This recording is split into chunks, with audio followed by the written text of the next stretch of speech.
Aisyah di Posanyam Podcast sambil nyam-nyam. Podcast santai, ngobrol sambil ngemil, tapi tetap nambah wawasan dong. Nah, jadi pada episode kali ini kita kedatangan narasumber dari berbagai daerah nih. Dadah dong. Udah. Nah, tapi sebelum kita berkenalan dengan para narasumber yang ada di sini, kira-kira kalian tahu nggak sih apa topik yang bakal kita bawain pada episode kali ini? Apa ya?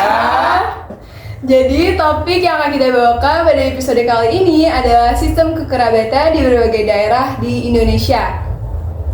Mulai dari suku Aceh, Palembang, Sunda, hingga Betawi. Karena kalian udah pada tahu topik podcast pada episode kali ini, langsung saja kita berkenalan dengan para narasumbernya nih. Mulai dari kamu deh, pakai kacamata, namamu siapa? Halo semuanya, perkenalkan nama aku Kalistia, perwakilan dari suku Sunda.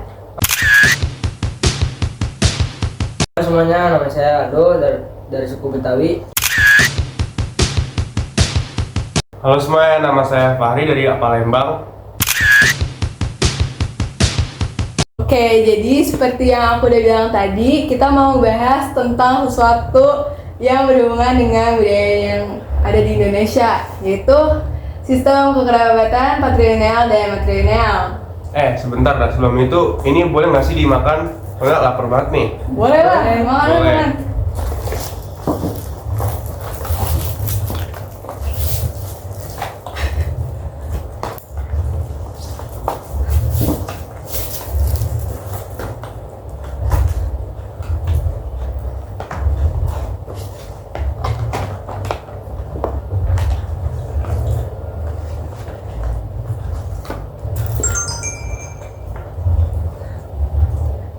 Guys, sebenarnya patrilineal itu apa sih? Aku suka dengar, tapi kadang suka lupa. Apa bedanya sama matrilineal? Nah, jadi kalau patrilineal itu adalah sistem kekerabatan yang garis keturunannya dari pihak ayah. Jadi anak-anaknya itu ikut marga atau suku dari ayahnya. Jadi kalau matrilineal itu kebalikannya ya?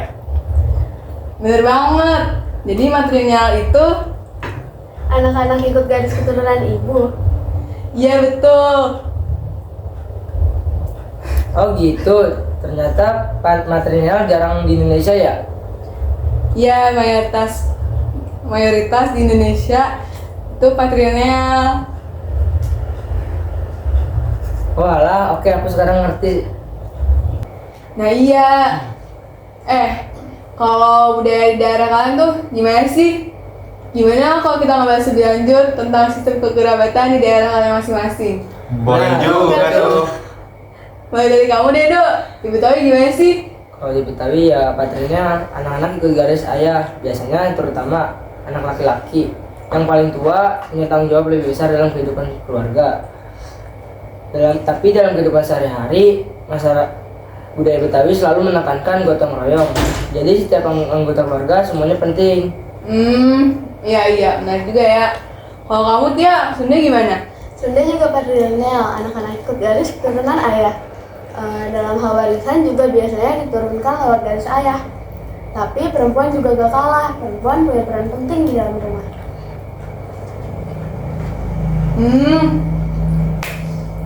Nah juga ya, udah ada keseimbangan gitu ya. Kalau di Palembang gimana sih, Fahri? Nah, kalau misalnya di Palembang tuh sama juga patrilineal. Kayak biasanya keluarga besar dipimpin oleh laki-laki dan garis keturunan selalu ikut ayah, tapi sama kayak di Sunda. Perempuan juga memiliki peran penting dalam urusan rumah tangga. Jadi sama-sama patrilineal tetap saling menghargai perempuan juga ya? Kalau kamu sendiri gimana, Sa? Kalau di Aceh, masyarakatnya juga patrilineal sih. Anak-anak ikut garis keturunan ayah. Tapi yang menarik sama kayak di Palembang sama Sunda, di sini tuh perempuan dihargai banget. Bahkan dalam sejarah banyak perempuan Aceh yang diangkat menjadi pemimpin. Contohnya Sultanah Sakyatudin. Sakyatudin apa Sakyanuddin ya gitu, kalau nggak salah. Jadi meskipun patrilineal, posisi perempuan di Aceh tuh tetap jaga gitu. Jadi keempat suku kita patrilineal semua ya. Iya bener. Jadi mayoritas Indonesia memang matrilineal, tapi ada juga yang matrilineal kayak di Minangkabau. Nah menariknya di sana tuh warisan diturunkan lewat perempuan. Jadi di sana rumah gadang tuh biasanya diwariskan karena perempuan. Iya, aku pernah baca juga kalau di sana laki Minangkabau menikah, justru dia tinggal bersama istrinya, tinggal di rumah istrinya. Keren banget ya. Jadi tiap suku Indonesia memiliki ciri khasnya sendiri. Guys, sebelum kita tutup nih, menurut kalian kenapa sih penting buat belajar tentang sistem kekerabatan kayak gini? Menurut aku penting banget karena sistem kekerabatan itu bagian dari identitas budaya kita. Kalau kita ngerti, kita akan lebih jauh menghargai warisan budaya leluhur kita. Setuju, dengan kita mengetahui perbedaan patrilineal dan matrilineal, kita dapat mengetahui perbedaan dan keragaman suku Indonesia yang unik. Iya benar banget. Jadi belajar kali ini tuh bukan cuma buat pengetahuan, tapi buat ituan apa sih namanya? Buat itu, buat melestarikan dan bangga sama budaya kita sendiri, Tia. Iya itu maksudku. Oke, jadi kesimpulannya di Indonesia tuh ada dua sistem kekerabatan, yaitu sistem patrilineal dan juga matrilineal. Mayoritas suku kita itu patrilineal kayak Aceh, Palembang, Sunda, dan Betawi. Tapi ada juga yang matrilineal seperti Minangkabau. Jadi dengan itu kita mengetahui kalau misalnya kita dapat menemukan keragaman suku Indonesia. Bener banget. Oke deh, makasih ya guys sudah mau sharing-sharing di Posanyam pada episode kali ini. Makasih juga buat kalian yang udah setia dengerin obrolan kita dari awal sampai akhir. Jangan lupa like, comment, share, dan subscribe supaya nggak ketinggalan episode-episode berikutnya. Sampai jumpa nanti, dadah! See you.